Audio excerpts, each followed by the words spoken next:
મારું નામ ચૌધરી ભાર્ગવી છે. હું ધોરણ 5 માં અભ્યાસ કરું છું. મેં લાઇબ્રેરીમાંથી એક પુસ્તક લીધી હતી જેનું નામ છે ચિત્ત છે સંસ્કારોની ખાણ. લેખક ઇન્દુમતી કાટદરે.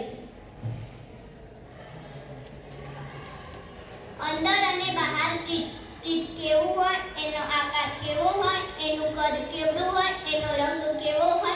ચિત્તને આમાંનું કશું જ ન હોય. ચિત્ત દેખાય નહીં, ચિત્તને સ્પર્શ કરી શકાય નહીં, ચિત્તને કદ કે આકાર ન હોય. ચિત્ત અમૂર્ત હોય છે, ચિત્ત સૂક્ષ્મ હોય છે, આખા શરીરમાં વ્યાપીને રહેલું હોય છે. જેમ લોહી આખા શરીરમાં હોય, પ્રાણ આખા શરીરમાં હોય, મન આખા શરીરમાં હોય, બુદ્ધિ આખા શરીરમાં